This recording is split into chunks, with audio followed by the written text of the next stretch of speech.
petty misdemeanors and way past the statute of limitations.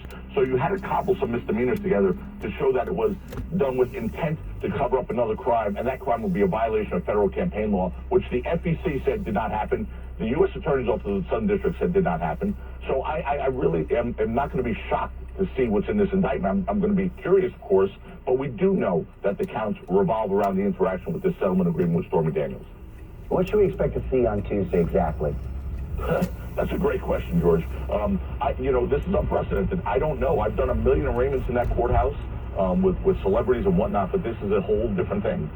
We have Secret Service involved. I understand they're closing the courthouse for the afternoon.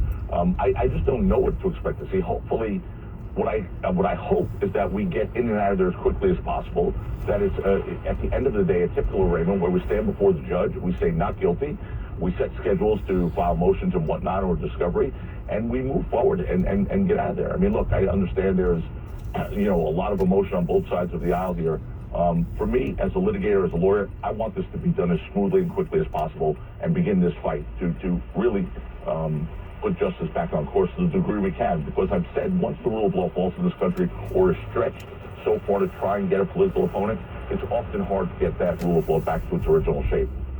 Will President Trump hold a press conference on Tuesday following the arraignment? George, honestly, I can't answer that question. I don't know what the president's plans are. We've been speaking, but he does Trump better than anybody, and he's not afraid to speak. He's not afraid to encounter confrontation. But again, I think that's a decision he'll make, his PR team will make, and maybe even the Secret Service in conjunction with that. But we'll have to wait and see. Bloomberg is reporting that your team may seek to move the trial to Staten Island. Is that on the table? No, here's what's on the table. Everything's on the table. I read that article and I chuckled. I mean, there's been no discussion of that whatsoever. We haven't seen, like you pointed out earlier, we haven't seen the indictment yet. It's way too premature to start worrying about venue changes until we really see the indictment and grapple with the legal issues. And before you make motions like venue changes, you have to do some research. We're way too early to start deciding what motions we're going to file or not file. And we do need to see the indictment and get to work. I mean, look, but President Trump has attacked the judge. Is that your team's official legal position? Do you believe the judge is biased? No, I don't believe the judge is biased. I mean, the president's entitled to his own opinion. Look, he's been the victim of a political persecution. George, you don't have to subscribe to it. I honestly don't care. It's a fact. It is a fact, because anyone other than Donald Trump would not have been prosecuted for this ridiculous factual scenario. But if you don't believe the judge is biased, why is the president saying so? You're interviewing me, George, right?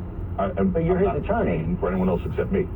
Yeah, I'm his attorney, but I'm myself. I'm not his PR person. I'm not a spokesperson. He's entitled to his own opinion. And what he's been through, quite frankly, I don't blame him for feeling the way he feels. You're asking me my opinion. Do I think the judge is biased? Of course not. How could I subscribe to that when I've had no interactions with the judge that would lead me to believe he's biased? So the answer to that, your question is, my response is absolutely not. Joe Tacopina, thanks very much. Okay, George, thank you. We'll be right back.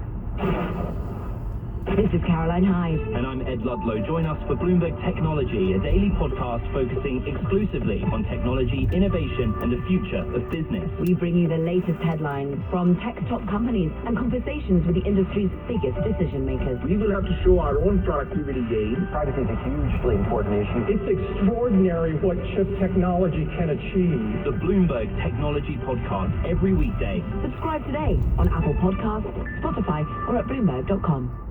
The business news Wall Street wakes up to. This equity market gripped by headlines. And the insight that only Bloomberg can provide. Is this a viable dip? No. This is a generational report. Bloomberg Surveillance with Tom Keene, Jonathan Darrow, and Lisa Abramowitz. Where do we see the upside from here? Off to the races at the front end of the yield curve. These are wow statistics. Weekday mornings starting at 7 Eastern on Bloomberg Radio, the Bloomberg Business app, and Bloomberg Television.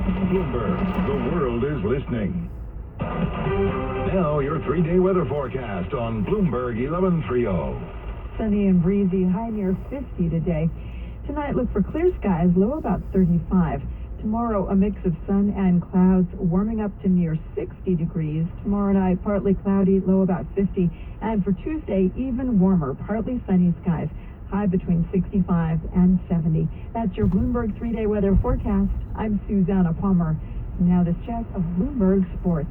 UConn's a win away from their fifth national title since 1999. They advanced to Monday's championship game with a 13-point win over Miami. The Huskies are the first team since 1961 to hold opponents to under 35% shooting in the 3 rounds leading up to the national title game. They'll face San Diego State for the championship on Monday. LSU battles Iowa for the women's title. The Yankees host the Giants in the deciding game of their series at the stadium. The Mets and Marlins close out their 4-game set in Miami. That's the Bloomberg Sports Update. I'm Joel Sir. You're listening to ABC's This Week on Bloomberg 1130. From ABC News, it's This Week. Here now, George Stephanopoulos. Donald Trump's potential rivals for the 2024 Republican presidential nomination have mostly rushed to his defense, but one is now speaking out as he prepares to enter the race. Chief Washington correspondent Jonathan Karl sat down with former Arkansas Governor Asa Hutchinson. When I spoke to you earlier this year, you said you were thinking about running for president. Have you made a decision? Are you running? I have made a decision, and my decision is I'm going to run for president of the United States. While the formal announcement will be later in April in Bentonville, I wanted to make clear that to you, Jonathan, I am going to be running. And the reason, as I've traveled the country for 6 months, I hear people talk about the leadership of our country, and I'm convinced that people want leaders that appeal to the best of America and not simply appeal to our worst instincts. And that inspires me when I see everyday Americans just saying, give us good leadership, give us common sense, consistent conservatism, and optimism about our great country. And that inspires me, and I believe I can be that kind of leader for the people of America. Now, you've got a lot of experience. You've been a prosecutor, you've been a member of Congress, you've been a governor, you've been the director of the DEA. But most people outside Arkansas don't know who you are. How do you break through? Well, a lot of hard work and good messaging, but I've spent some time in Iowa, and I love the response that I get there. And so it's still about retail politics in many of these states. And also, this is one of the most unpredictable political environments that I've seen in my lifetime. And so my message of experience, of consistent conservatism, of hope for our future, and solving problems that face Americans, I think that resonates. And whenever I make the final announcement, I'll be everywhere. And I think it's a plan that can work in this environment. And how does the indictment of Donald Trump by the Manhattan DA change this race? Well, that adds to the unpredictability of it. And I think it's a sad day for America that we have a former president that's indicted. And so it's a great distraction. But at the same time, we can't set aside what our Constitution requires, which is electing a new leader for our country, just because we have this side controversy and criminal charges that are pending.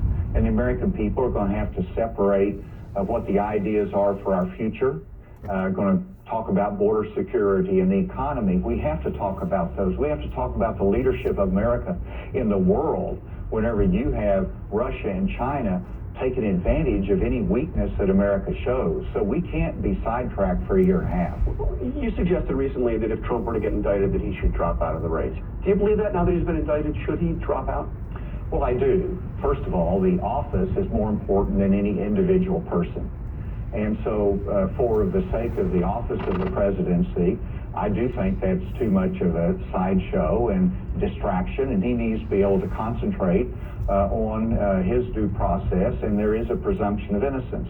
But the second reason is, throughout my 8 years as governor and as a political leader, I've always said that the people don't have to step aside from public office if they're under investigation, but if it reaches the point of criminal charges that have to be answered, the office is always more important than a person. And he should step aside and no longer run. Well, he should, but at the same time, we know he's not. And there's not any constitutional requirement. And so he's going to pursue, and I understand that, but I stated my principles and belief and how I think it should be handled. But he's going to pursue on, and so he's going to be a candidate. And I think ultimately the voters are going to have to decide this. Do you trust this process in New York? Do you think he can get a fair trial, a fair hearing in New York? Well, the important thing is that the grand jury found probable cause. And that's the standard for any criminal charges in our society. And then the presumption of innocence follows you. And then there's a trial and the determination of guilt or innocence. That's the American system. We don't want to erode confidence in our entire criminal justice system simply because we don't like the beginning parts of the case. What about the fundamentals of the case? Put aside the legal issues here. The idea of hush money for a porn star to conceal an alleged affair. Does some of this end up making the evangelical voters who supported Trump so strongly in the past think twice about supporting him again? Well, let's look at the three different investigations. One is the hush money out of New York. Secondly, it is the request and pressure for votes out of Georgia. And the third one, of course, is the mishandling of classified documents in Mar-a-Lago. Those are three very serious investigations.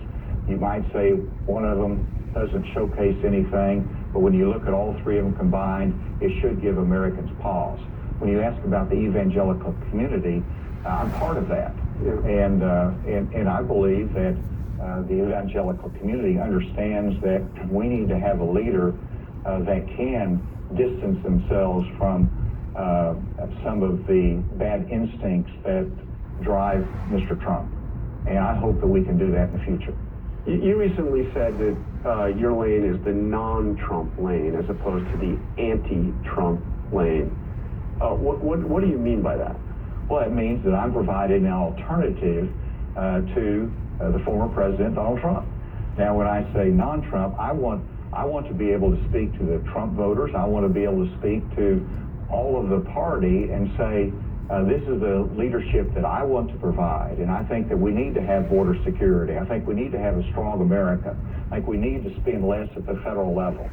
These are the values that I represent.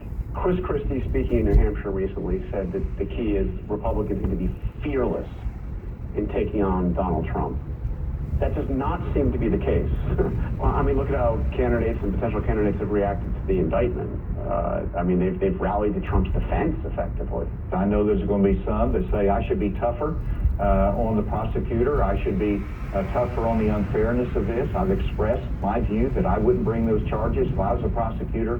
But let's let the system work. And what I don't want to do as a leader is to undermine everything that is good about America, which is our criminal justice system. That's what sets us apart. I mean, there are a lot of Republicans attacking that judicial system and that legal system right now. And I'm different. If Donald Trump manages to win the nomination again, becomes the Republican candidate for president, will you support him? I'm running because I believe that I am the right time for America, the right candidate for our country and its future. And I shouldn't hinge upon anything else. But you couldn't see yourself supporting Trump again? I don't believe he should be the next leader of our country.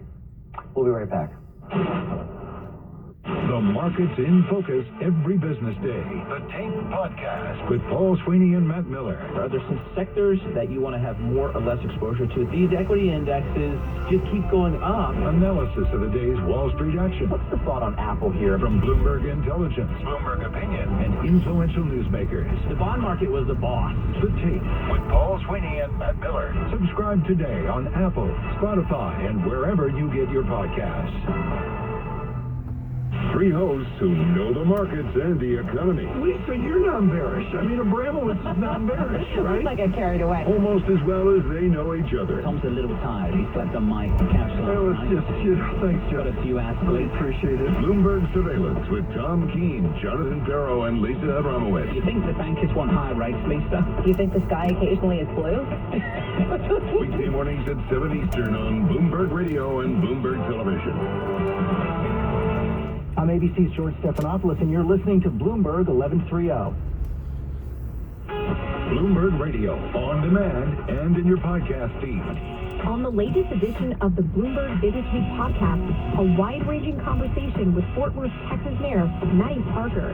So in the city of Fort Worth, you have to kind of ask yourselves in any city government that's smart is what can you do as an actual government to really encourage good development? And the number one thing we have to do is make sure we're streamlining our development services and providing optimal infrastructure for any of these potential projects. And that's a real focus for us right now.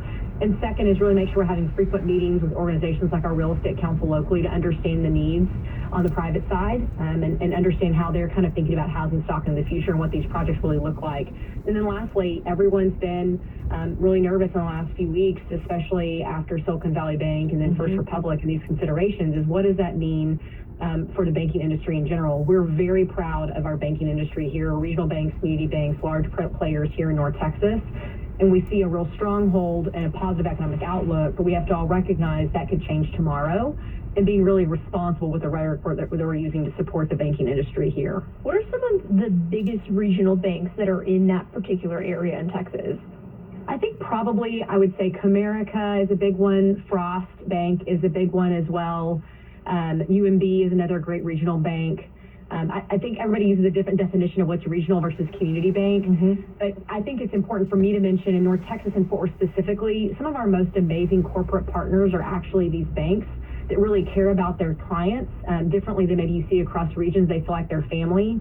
And because of that, even in a potential economic downturn, they have a responsibility to understand what's happening economically for families in the region. And I'm really proud of everybody that's been a partner here in Fort Worth. We're very fortunate. Hear the full conversation on the latest edition of the Bloomberg Business Week podcast. Subscribe on Apple, Spotify, and anywhere else you get your podcasts. Plus, listen anytime on the Bloomberg Business app and Bloomberg.com. Interactive Brokers clients earn up to 4.33% on their uninvested, instantly available cash balances. That's just one of the many reasons clients use Interactive Brokers to trade stocks, options, futures, currencies, bonds, funds, and more. Rates subject to change. Visit ibkr.com/interest rates to learn more. That's ibkr.com/interest rates.